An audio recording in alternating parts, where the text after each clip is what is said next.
Guys, welcome back to my channel. നമ്മൾ SLCന്റെ റിസൾട്ടൊക്കെ വന്നിട്ടുണ്ടല്ലോ അല്ലേ? എങ്ങനെയുണ്ട് നിങ്ങൾക്ക് റിസൾട്ടൊക്കെ? 99.5% പാസ് പെർസെൻറ്റേജ് ഉണ്ട് ഈ ഇയറിൽ. നമുക്ക് എല്ലാവരും നല്ല റിസൾട്ട് തന്നെ മേടിച്ചിട്ടുണ്ട്. ഓക്കെ, ഈ റിസൾട്ട് എന്ന് പറയുന്നത് SSLCന്റെ റിസൾട്ട് നമുക്കൊരു സ്റ്റെപ്പ് മൈൽ സ്റ്റോൺ മാത്രമാണ്. അത് നമ്മുടെ ജീവിതത്തിലെ വലിയ സംഭവങ്ങളൊന്നും ക്രിയേറ്റ് ചെയ്യുന്ന ഒന്നുമല്ല. പാസ്സായിട്ടുണ്ട്, നല്ല റിസൾട്ട് കിട്ടിയിട്ടുണ്ട്, ഫുൾ A+ കിട്ടിയിട്ടുണ്ട്, അല്ലെങ്കിൽ 9A+ കിട്ടിയിട്ടുണ്ട്, അതവിടെ കഴിഞ്ഞു. അത് ഇനി മുന്നോട്ടുള്ള നമ്മുടെ ലൈഫിനെ ജസ്റ്റ് ഒരു +1 നമുക്ക് തൊട്ടടുത്തുള്ള സ്കൂളിൽ കിട്ടാനോ അതല്ലെങ്കിൽ നമ്മൾ ആഗ്രഹിക്കുന്ന ഒരു സബ്ജക്റ്റ് കിട്ടാനോ കുറച്ചൊന്ന് ഹെൽപ്പ് ചെയ്യും. എങ്കിലും മാർക്ക് കുറഞ്ഞവർക്കാണെങ്കിൽ കൂടിയും നമുക്ക് ഇഷ്ടമുള്ള സബ്ജക്റ്റ് കിട്ടും. നമ്മൾ അലോട്ട്മെന്റ് കൊടുക്കുക, എപ്പോഴെങ്കിലുമൊക്കെ നമുക്ക് കിട്ടും.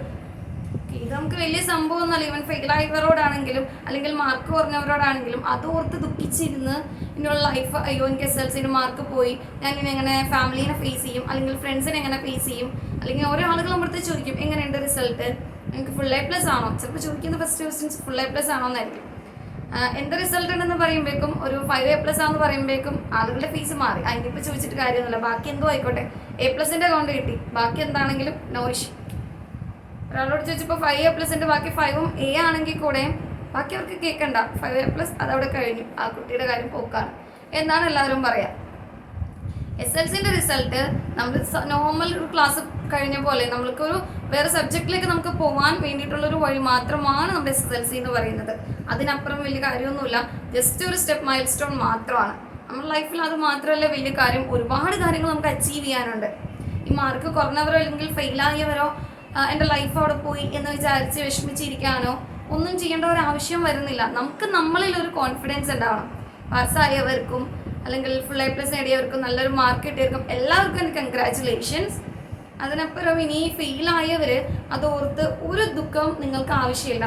നിങ്ങൾ മുമ്പോട്ടുള്ള കാര്യം നോക്കുക. മാർക്ക് കുറഞ്ഞെങ്കിൽ എന്താ, നിങ്ങൾ പാസ്സായില്ലേ, അതവിടെ കഴിഞ്ഞു. ഇനി മുമ്പോട്ട് നിങ്ങൾക്ക് എന്ത് ചെയ്യാൻ പറ്റും എന്നൊരു കേസാണ് നിങ്ങൾ ശ്രദ്ധിക്കേണ്ടത്. നിങ്ങൾ ആഗ്രഹിക്കുന്ന സബ്ജക്റ്റ് വെച്ച് നോക്കുക, നിങ്ങൾ ആഗ്രഹിക്കുന്ന സ്കൂൾ വെച്ച് നോക്കുക, കിട്ടിയാൽ അവിടെ പഠിക്കുക. ഇനി എവിടെയാണോ കിട്ടുന്നത് നിങ്ങൾക്ക് അതിൽ പോകാൻ എളുപ്പമുള്ളിടത്ത് പോവുക. അല്ലാതെ ഇന്ന സ്കൂളിൽ എനിക്ക് കിട്ടിയില്ല എന്നൊന്നും പറഞ്ഞിരിക്കേണ്ട ആവശ്യമില്ല. നമ്മൾ ട്രൈ ചെയ്യുക. നമുക്ക് എന്തെങ്കിലും ചെയ്യാനുള്ളത് മുന്നോട്ട് ട്രൈ ചെയ്തുകൊണ്ടിരിക്കുക എന്നൊരു കാര്യം നമുക്ക് ചെയ്യാനുള്ളൂ. ഇപ്പം നമ്മൾ മാർക്ക് കുറഞ്ഞാലോ അല്ലെങ്കിൽ ഫെയിലായാലോ അവിടെ നമ്മുടെ ലൈഫ് സ്റ്റോപ്പ് ആവുന്നില്ല, നമ്മൾ മുമ്പോട്ട് തന്നെ പോകണം. പലരും മാർക്ക് കുറഞ്ഞു കഴിഞ്ഞാൽ വിഷമത്തിൽ സൂയിസൈഡ് ചെയ്യുന്നവർ വരെയുണ്ട്. അതിലൊന്നും ഒരു കാര്യമില്ല. ഇത് വെറും എക്സാമാണ്, നമ്മുടെ ലൈഫിലുണ്ടായ വെറും ഒരു എക്സാം. നമുക്ക് ഒരുപാട് പരീക്ഷണങ്ങളും കാര്യങ്ങളും നമ്മുടെ ലൈഫിൽ വരുന്നുണ്ട്, അതിൽ ചെറിയൊരു എക്സാം മാത്രമാണ്. നമ്മൾ മുമ്പോട്ടുള്ള ലൈഫിൽ നമ്മൾ പോവുക. നമുക്ക് എവിടെയാണോ നമുക്ക് വീക്ക് പോയിന്റ് വന്നത്, എവിടെയാണ് നമ്മൾ പഠിക്കാതെ പോയത്, എന്തുകൊണ്ടാണോ നമുക്ക് മാർക്ക് കുറഞ്ഞത്, ആ ഒരു സംഭവം നമ്മൾ കണ്ടെത്തുക, നമ്മൾ തിരുത്തുക, മുന്നോട്ട് പോവുക. നമ്മൾ ഈ SLC എന്ന് പറഞ്ഞാൽ നമ്മുടെ ലൈഫിലൊരു എൻഡല്ല. ഇനി എന്ത് നമുക്ക് ചെയ്യാൻ പറ്റും എന്നൊരു കാര്യമാണ് നമ്മൾ ചിന്തിക്കേണ്ടത്. അത് നമ്മൾ ചെയ്യാം. SLC എന്ന് പറയുന്നത് നമ്മൾക്ക് ഓരോ സബ്ജക്റ്റ് ചൂസ് ചെയ്യാനുള്ള ഒരു സംഭവം മാത്രമാണ്. ഇനിയിപ്പോൾ ഫുൾ A+ കിട്ടിയപ്പോൾ പലരും ഹ്യൂമാനിറ്റീസിനെ അല്ലെങ്കിൽ കൊമേഴ്സിനെ കുറച്ച് കാണുന്നു, സയൻസ് ആണ് ഏറ്റവും നല്ലതെന്ന് വിചാരിക്കുന്നവരുണ്ട്. ആണോ? അല്ല. ഓരോ സ്ട്രീമിനും അതിൻ്റെതായ വാല്യൂ ഉണ്ട്. പല വലിയ വലിയ സ്ഥാനത്തെത്തിയിരിക്കുന്ന പല ആളുകളും നമ്മുടെ ഈ വിദ്യാഭ്യാസപരമായ കാര്യങ്ങളിൽ ഒരുപാട് പിന്നിൽ നിൽക്കുന്നവരാണ്. അവരവരുടെ ഹാർഡ് വർക്ക് കൊണ്ടാണ് അവർ മുമ്പോട്ട് വരുന്നത്. നമ്മൾ ഹാർഡ് വർക്ക് ചെയ്യുക. നമ്മളിപ്പോൾ ഒന്ന് ഹാർഡ് വർക്ക് ചെയ്തില്ലാത്തതുകൊണ്ടായിരിക്കും SLCക്ക് മാർക്ക് കുറഞ്ഞിട്ടുണ്ടാവുക. അതല്ലെങ്കിൽ നമുക്ക് എന്തെങ്കിലും അസുഖം വന്നതുകൊണ്ടായിരിക്കും നമുക്ക് പഠിക്കാൻ പറ്റാതിരുന്നത്, അല്ലെങ്കിൽ എന്തെങ്കിലും ഒരു ഫാമിലി ഇഷ്യൂസോ കാര്യങ്ങളൊക്കെ വന്നിട്ടുണ്ടാവാം. അതൊക്കെ അവിടെ മാറ്റി വെക്കുക. ഇനി മുമ്പോട്ട് എന്ത് ചെയ്യാൻ പറ്റും, അതല്ലെങ്കിൽ എന്താണ് ഇനി ഞാൻ ചെയ്യേണ്ടത് എന്നുള്ള കാര്യങ്ങൾ ഡിസൈഡ് ചെയ്യുക. ഏത് സബ്ജക്റ്റാണ് ഞാൻ എടുക്കേണ്ടത്, അല്ലെങ്കിൽ എന്താണ് ഇനി എനിക്ക് മിസ്റ്റേക്ക് പറ്റിയത് എന്ന് നമ്മൾ കണ്ടുപിടിക്കാം. ഫെയിലിയർ എപ്പോഴും നമുക്കിനി മുന്നോട്ട് വിജയിക്കാനുള്ളൊരു തുടക്കമായിട്ടാണ് നമ്മൾ കാണുന്നത്. നമുക്ക് 10th മാർക്ക് കുറഞ്ഞെങ്കിൽ +1 +2 മാർക്ക് കൂടുതൽ മേടിക്കാൻ ശ്രമിക്കുക. കഴിഞ്ഞില്ലേ, 10th കഴിഞ്ഞു, ഇനി നമുക്ക് അവിടെ ഒന്നും ചെയ്യാനില്ല. പാസ്റ്റിൽ നമുക്ക് ഒന്നും ചെയ്യാനില്ല, പ്രസൻറ്റിൽ ചെയ്യാൻ നോക്കുക, നല്ലൊരു ഫ്യൂച്ചർ ഉണ്ടാക്കിയെടുക്കുക. അതാണ് നമ്മൾ ചെയ്യേണ്ടത്. അത് കഴിഞ്ഞു പോയതിനെ ഓർത്തിട്ട് അല്ലെങ്കിൽ എനിക്ക് 10th മാർക്ക് കുറഞ്ഞു എന്ന് ഓർത്തിരുന്നിട്ട് ഒരു കാര്യമില്ല, അതവിടെ കഴിഞ്ഞു പോയി. ഇനി നമുക്ക് എന്ത് ചെയ്യാൻ പറ്റും എന്നൊരു കേസ് നമ്മൾ ചിന്തിക്കുക. നമ്മൾ ഹാർഡ് വർക്ക് ചെയ്യുക. എവിടെയാണോ നമുക്കൊരു പോരായ്മ പറ്റിയത് അത് കണ്ടെത്തുക. നമുക്ക് ഓരോ മിസ്റ്റേക്കും അത് തിരുത്താനുള്ളൊരു അവസരമായിട്ട് തന്നെ നമ്മൾ എടുക്കണം. ഓരോ ഫെയിലിയറിനെയും നമ്മൾ അങ്ങനെ തന്നെ എടുക്കണം. മിസ്റ്റേക്സിനെ നമ്മൾ തിരുത്തിക്കൊണ്ടുവരിക. എവിടെയാണ് നമുക്ക് മിസ്റ്റേക്ക് പറ്റിയത് നമ്മൾ സ്വയം മനസ്സിലാക്കുക. നമ്മൾ നമ്മളെ തന്നെ മോട്ടിവേറ്റ് ചെയ്യുക. അല്ലാതെ ഇപ്പോൾ നമ്മൾ മാർക്ക് കുറഞ്ഞു നമ്മളും വിഷമിച്ചിരിക്കുന്നുണ്ടാവും, നമ്മുടെ ഫാമിലീസും വിഷമിച്ചിരിക്കുന്നുണ്ടാവും, മറ്റു പലരും സന്തോഷിക്കുന്നുണ്ടാവും. ഒക്കെ ചെയ്യുന്നുണ്ടാവും. അതൊന്നും നമ്മൾ നോക്കണ്ട.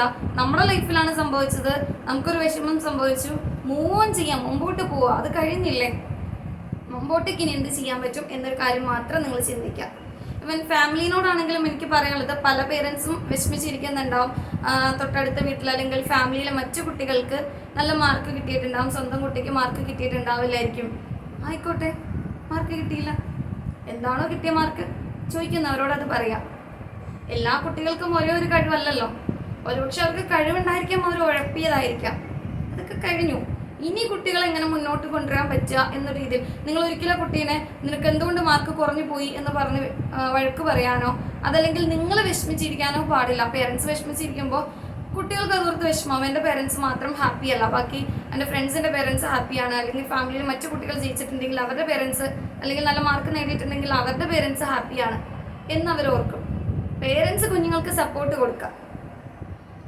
ഈ ഒരു എക്സാം അല്ലല്ലോ അവരുടെ ലൈഫ് നിർണ്ണയിക്കുന്നത്. മുന്നോട്ട് ഇനി ഒരുപാട് എക്സാംസ് കിടക്കുന്നുണ്ട്. എന്തെല്ലാം ആ കുട്ടികൾക്ക് ലൈഫിൽ നേടാനുണ്ട്. ഇപ്പം ഈ മാർക്ക്, നല്ല മാർക്ക് അല്ലെങ്കിൽ ഫുൾ A+ കിട്ടിയ കുട്ടികൾ മുന്നോട്ട് എപ്പോഴും അത് കണ്ടിന്യൂ ചെയ്ത് കൊണ്ടുപോകണമെന്നില്ല. ഈ SLCക്ക് ഫുൾ A+ കിട്ടുന്ന എത്രയോ കുട്ടികൾ +1 +2 മാർക്ക് കുറയുന്നുണ്ട്. ഇപ്പോൾ അവർ ട്രൈ ചെയ്തിട്ടുണ്ടായിരിക്കും, അവർക്ക് കിട്ടിയിട്ടുണ്ടായിരിക്കും. മുന്നോട്ട് നിങ്ങളുടെ കുട്ടികളെ എങ്ങനെ മൂവ് ഓൺ ചെയ്യിപ്പിക്കാമെന്നാണ് നിങ്ങൾ ചിന്തിക്കേണ്ടത്. ഒരിക്കലും അവരെ സങ്കടപ്പെടുത്തരുത്. നിനക്ക് മാർക്ക് കിട്ടിയില്ലല്ലോ, നിന്നെ കൊണ്ട് എന്തിനു കൊള്ളാം, ഇങ്ങനെയുള്ള കാര്യങ്ങളൊന്നും നമ്മൾ കുട്ടികളോട് പറയരുത്. അവരൊന്ന് സപ്പോർട്ട് ചെയ്യുക. കാര്യം വിഷമം ഉണ്ടാവും, മാർക്ക് കുറഞ്ഞു എന്നൊരു കേസ് നമുക്ക് ആർക്കാണെങ്കിലും വിഷമം ഉണ്ടാവും. കുട്ടികൾക്കും ഉണ്ടാവും, പേരൻസിനും ഉണ്ടാവും, ഫാമിലി ഒക്കെ ഉണ്ടാവും. അത് കഴിഞ്ഞു പോയ കാര്യമാണെന്ന് നമ്മളും മനസ്സിലാക്കണം, നമ്മുടെ കുട്ടികളെയും പറഞ്ഞ് മനസ്സിലാക്കണം. മൂവ് ഓൺ ചെയ്യിപ്പിക്കണം. ഇനിയും ഒരുപാട് കാര്യങ്ങൾ ആ കുട്ടികൾക്ക് ലൈഫിൽ അച്ചീവ് ചെയ്യാനുണ്ട്. ഇനിയുള്ള കാര്യങ്ങളെ പറ്റി മാത്രം ചിന്തിക്കുക. പ്രസന്റിൽ ഇനി എന്ത് ചെയ്യാൻ പറ്റും, ഫ്യൂച്ചറിലേക്ക് ഇനി എന്ത് ചെയ്യാൻ പറ്റും എന്നുള്ള കാര്യങ്ങളാണ് നമ്മൾ നോക്കേണ്ടത്. പാസ്റ്റിൽ നമുക്ക് വന്ന ഫെയിലിയറോ ഈവൻ അത് മാർക്ക് കുറഞ്ഞതോ ഒന്നും നമ്മൾ ചിന്തിക്കുകയേ വേണ്ട. മുമ്പോട്ടേക്ക് മൂവ് ഓൺ ചെയ്യുക. നമുക്ക് എന്തൊക്കെ ചെയ്യാൻ പറ്റുമോ നമ്മുടെ ലൈഫിലെ ഒന്ന് സക്സസ് ആക്കാൻ, അതാണ് നമ്മൾ ചെയ്യേണ്ടത്.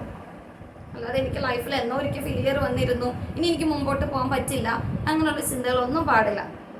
നമുക്ക് മാർക്ക് കുറഞ്ഞു, ഇനി നമ്മൾ മാർക്ക് മേടിക്കും. ഈ SSLCയിൽ നിങ്ങൾക്ക് മാർക്ക് കുറഞ്ഞിട്ടുണ്ടെങ്കിൽ അല്ലെങ്കിൽ തോറ്റിട്ടുണ്ടെങ്കിൽ മുമ്പോട്ടേക്ക് നിങ്ങൾ നല്ലൊരു മാർക്ക് മേടിക്കും എന്ന് നിങ്ങൾ തന്നെ വിശ്വസിക്കുക. നന്നായിട്ട് പഠിക്കാൻ ശ്രമിക്കുക, ഹാർഡ് വർക്ക് ചെയ്യുക, നമ്മളെ മോട്ടിവേറ്റ് ചെയ്യിക്കുക. ഇതൊക്കെയാണ് നമുക്ക് ചെയ്യേണ്ടത്. ഈ ഒരു മാർക്ക് വലിയൊരു വിഷയമായിട്ടൊന്നും നിങ്ങൾ കരുതരുത്. മുമ്പോട്ടേക്ക് നന്നായിട്ട് പഠിക്കുക. ഇനി നിങ്ങളുടെ മുമ്പിൽ ഓപ്പർച്യൂണിറ്റീസ് ഉണ്ട്. SSLC മാത്രമല്ല, ഒരുപാട് ഓപ്പർച്യൂണിറ്റീസ് നിങ്ങളുടെ മുമ്പിലുണ്ട്. ഒരുപാട് കാര്യങ്ങൾ പഠിക്കാനുണ്ട്. പല സക്സസ്സിലേക്കും നിങ്ങൾക്ക് എത്താനുണ്ട്. അതുകൊണ്ട് ഇവിടെ മാർക്ക് കുറഞ്ഞാലോ ഫെയിലായാലോ ഒന്നും ഒരു വിഷയമുള്ള കാര്യമല്ല.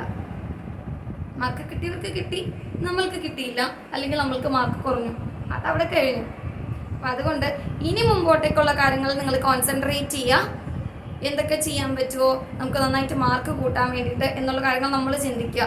നമ്മൾ പഠിക്കുക, ഹാർഡ് വർക്ക് ചെയ്യുക. നമുക്ക് പഠിക്കാനുള്ള സാഹചര്യങ്ങൾ നമുക്ക് ഉണ്ടാക്കുക. ട്യൂഷൻ വേണമെങ്കിൽ അതിലേക്ക് പോവുക. ഇനി 1-to-1 ട്യൂഷൻ പലയിടത്തും ഉണ്ട്, അത് വേണമെങ്കിൽ നിങ്ങൾ അത് ചൂസ് ചെയ്യുക.